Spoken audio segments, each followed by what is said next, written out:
Gracias.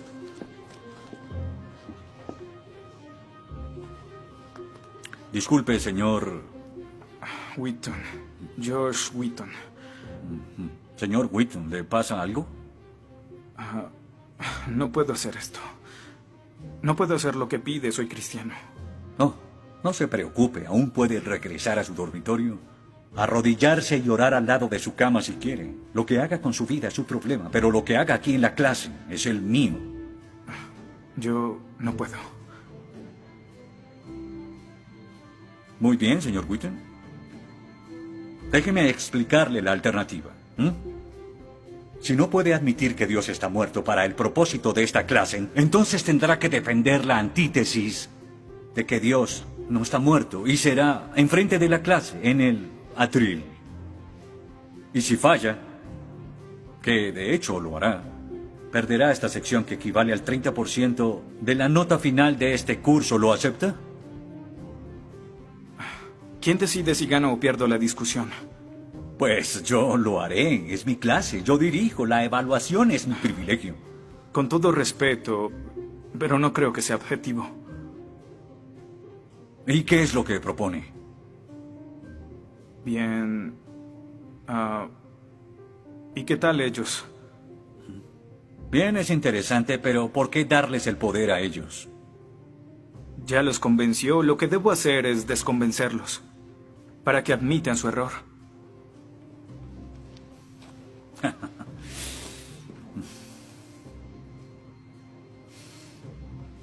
Bien. Señor Wheaton, tendrá 3 sesiones los últimos 20 minutos de las próximas 3 clases para que exponga su punto. Le prometo que haré las menores interrupciones posibles. Puede pedir lo que quiera en la clase, pero no le daré más tiempo.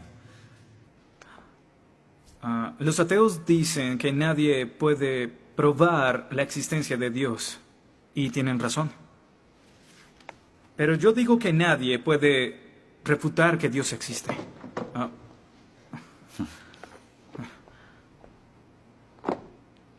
Pero la única forma de debatir este asunto es observando la evidencia disponible.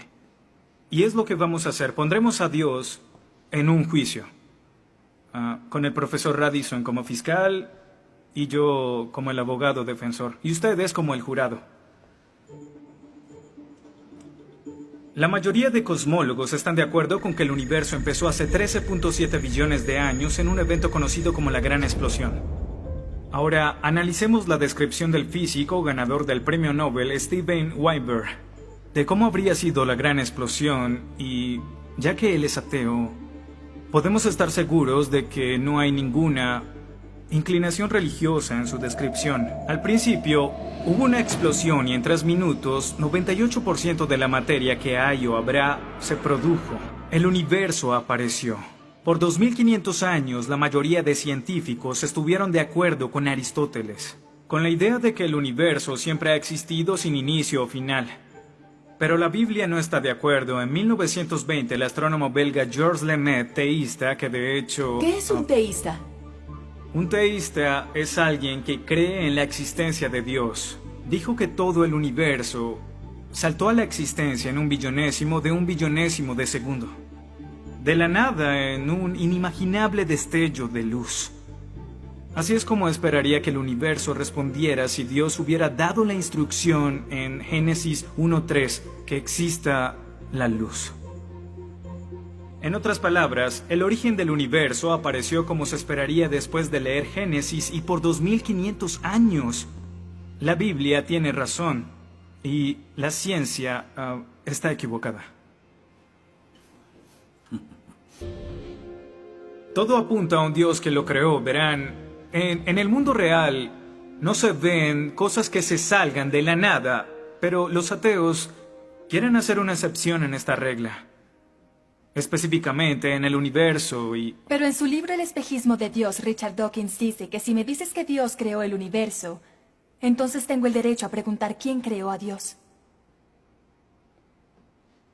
La pregunta de Dawkins solo tiene sentido en términos de un Dios que ha sido creado. No tiene sentido en términos de un Dios no creado. que es la clase de Dios en el que creen, incluso dejando a Dios fuera de la ecuación, tengo el derecho de devolverle la pregunta al señor Dawkins y decir, si el universo te creó, ¿quién creó el universo? Ven, tanto teístas como ateos están agobiados por contestar la misma pregunta de cómo iniciaron las cosas. Lo que espero que entiendan de esto es que no hay que cometer suicidio intelectual para creer en un creador tras la creación, y en la medida que descarten a Dios, se verán obligados a encontrar una increíble explicación de cómo las cosas iniciaron.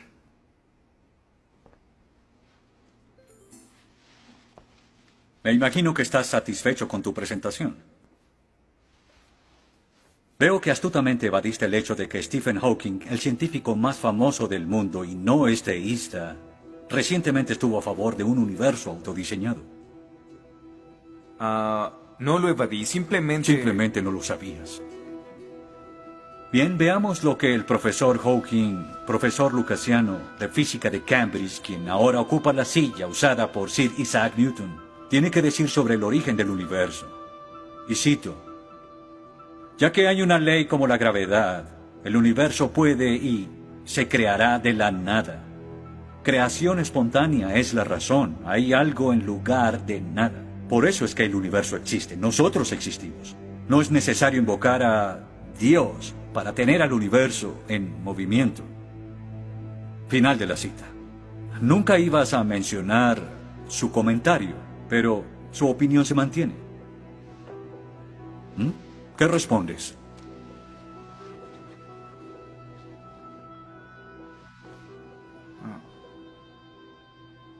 No sé.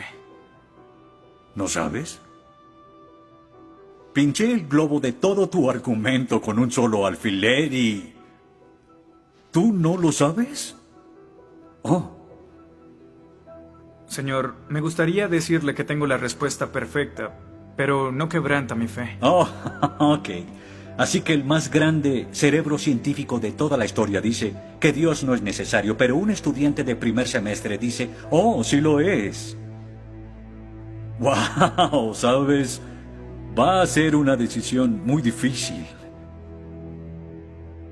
Pues estaré pendiente la próxima semana. Se acabó la clase. Gracias a una ley como la gravedad, el universo puede y se creará de la nada. Y para ser honesto, no sabía cómo refutarlo. Después de todo, es cierto que Hawking es un genio.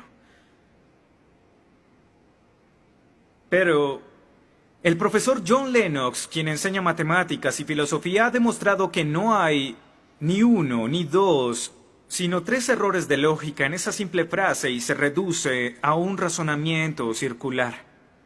Hawking básicamente está diciendo que el universo existe porque necesitaba existir, y como el universo necesitaba existir, se creó a sí mismo.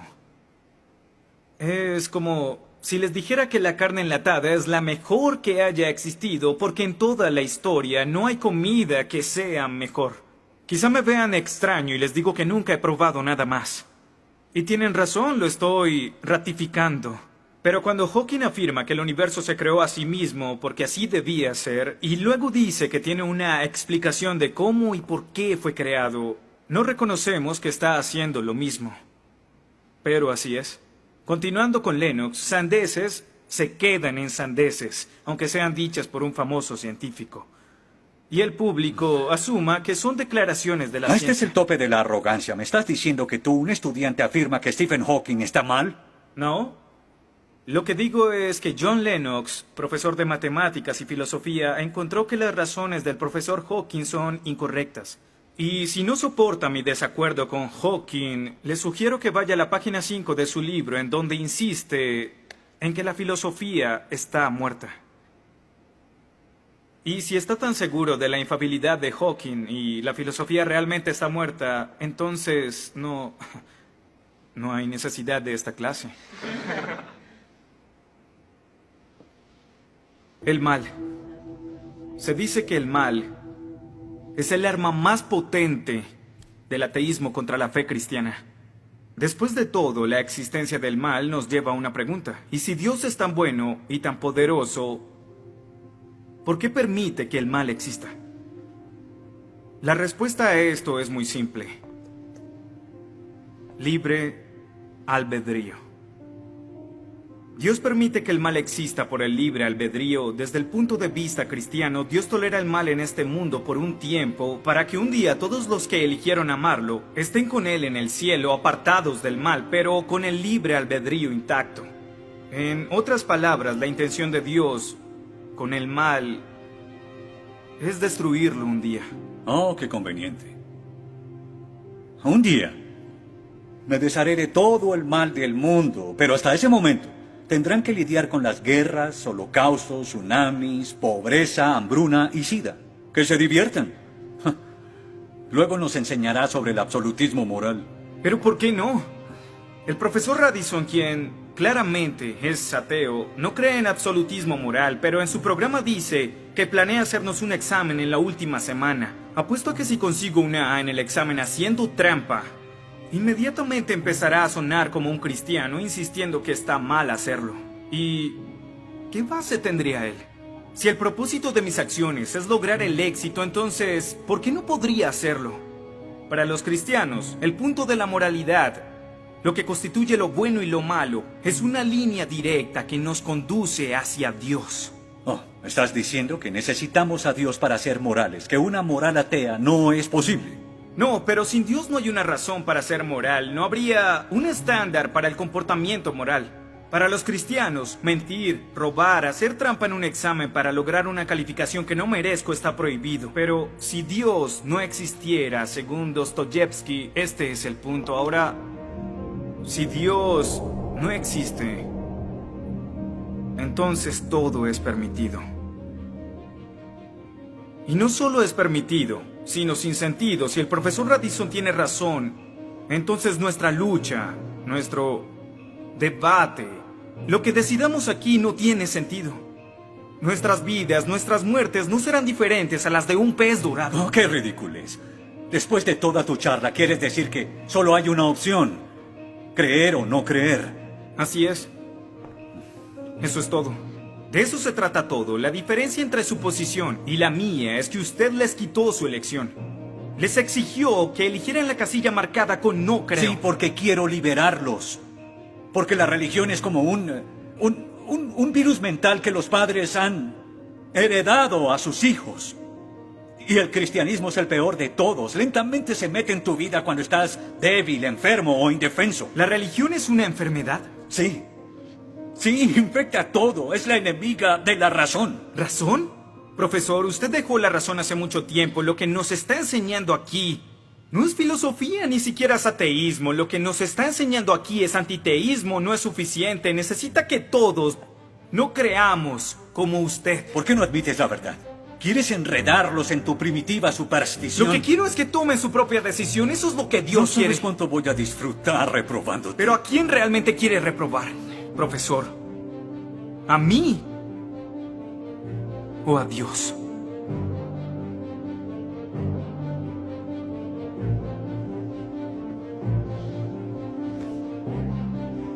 ¿Odia a Dios?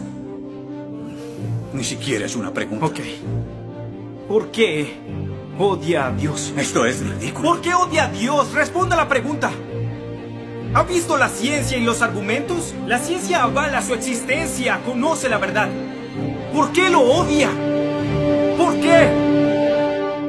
Esta es una pregunta simple, profesor. ¿Por qué odia a Dios? Porque Él me quitó todo lo que era importante para mí. Sí, yo odio a Dios. Todo lo que siento por Él es odio.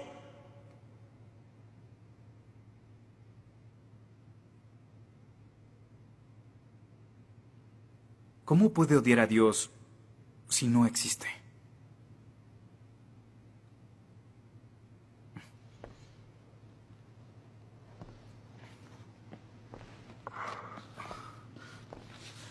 No probaste nada. Quizá no.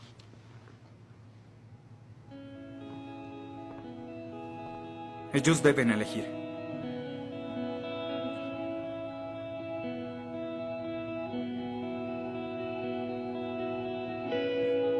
¿Está Dios muerto?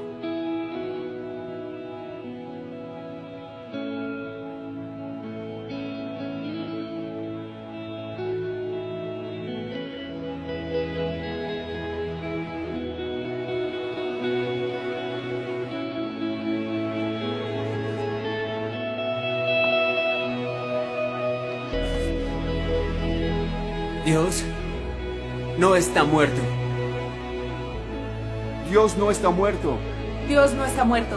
Dios no está muerto. Dios no está muerto. Dios no está muerto. Dios no está muerto. Dios no está muerto. Dios no está muerto. Dios no está muerto.